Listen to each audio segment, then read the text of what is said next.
Medicine square থেকে London, concert for Bangladesh থেকে concert in sympathy অথবা গুড বাই সামার কনসার্ট। 1971 সালে অস্ত্রের লড়াইয়ের বাইরেও ছিল বিশ্বের নানা দেশের মানবতাবাদী কবি, সাহিত্যিক, শিল্পীদের এক ভিন্ন লড়াই। অ্যালেন গিনেসবার্গের কবিতা কিংবা আন্দ্রে মালরোর বিবৃতি বাঙালি ও বাংলাদেশের পক্ষে শুধু অকুণ্ঠ সমর্থনই নয়, গুরুত্বপূর্ণ ভূমিকা রেখেছিল জনমত তৈরিতে। কলকাতার রবীন্দ্র সদনে গাইছেন সুচিত্রা মিত্র, মুম্বাইতে বাংলাদেশ কবিতা লিখছেন কবি কাইফি আজমি। ছোট্ট ছোট্ট সিকোয়েন্সে বিশ্বজুড়ে ছড়ানো 1971, তারই কিছুটা পার্থ সঞ্জয়ের প্রতিবেদনে। My friend came to me, sadness in his eyes, told me that he wanted help before his country died. My friend came to me, my friend হচ্ছে Ravi Shankar, sadness in his eyes, চোখে দুঃখ, told me that he wanted help before his country dies. Bangladesh, Bangladesh. এই কনসার্টই হতো না যদি পণ্ডিত রবি শঙ্কর ও George Harrison বন্ধু না হতেন। এইটা তো কোনোভাবে হতো না যদি রবি শঙ্কর জর্জ হ্যারিসন বন্ধু না হতো।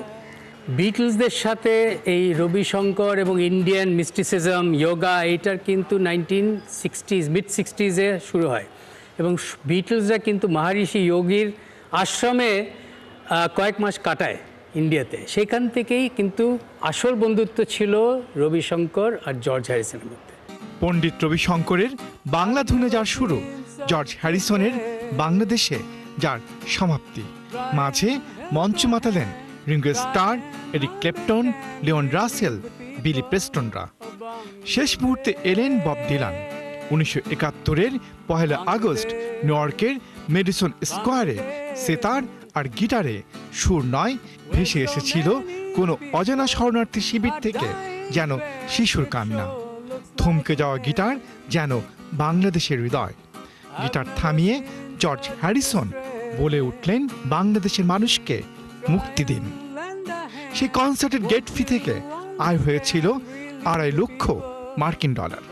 তারপর তার একটা ডাবল এলপি অ্যালবাম বের করলো, আর তার পিছনে ওই বুকলেটের পিছনে একটা চেকের ছবি ছিল, চেক। সেই চেকটা যে তারা যে কত $250,000 ইউনিসেফকে পাঠিয়েছে, ওই চেকের ছবিটা। বিশ্ববিবেককে জাগিয়ে তোলা রবি শঙ্কর জর্জ হ্যারিসনের উদ্যোগের বেশ আগে এপ্রিলে লন্ডন কাঁপিয়েছিল প্রবাসী বাঙালি নারীদের শাড়ি পরা মিছিল।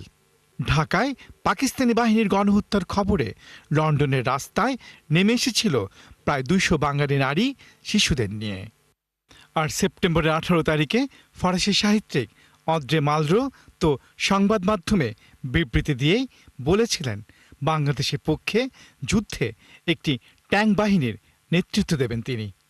তার এই কথা নিছক কথা ছিল না।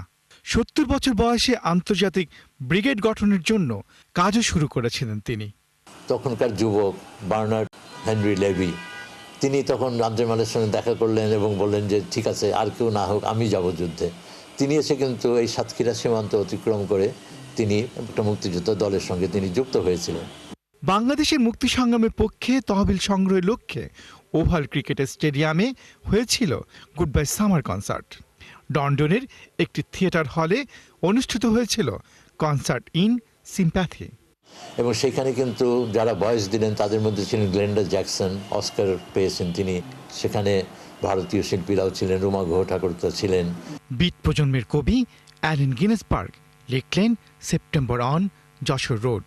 সেপ্টেম্বর অন যশোর রোডে যে যশোর রোডের তিনি যে বর্ণনা দিয়েছেন, সেটার কিন্তু আবার একটা অসাধারণ বলা যায় যে ফটোগ্রাফিক ইমেজ আছে রঘু রায়ের ছবিতে। কাইফি আজমি লিখলেন বাংলাদেশ। আর কলকাতায় মুক্তির গানে, মুক্তির মিছিলে কে ছিল না? রবীন্দ্র সদনে যে এই 3 দিন ব্যাপী যে অনুষ্ঠান হয়েছে, বাংলাদেশের শিল্পীরা সেখানে, পশ্চিম বাংলার শিল্পীরা সেখানে, সুচিত্রা মিত্র, দেবব্রত থেকে শুরু করে কে না সেখানে অংশগ্রহণ করেছে। তাতেই সারা পৃথিবী জেনেছিল স্বাধীনভাবে বাঁচার জন্য মানুষ মরছে, লড়ছে বাংলাদেশ। পার্থ সঞ্জয়, 71, ঢাকা।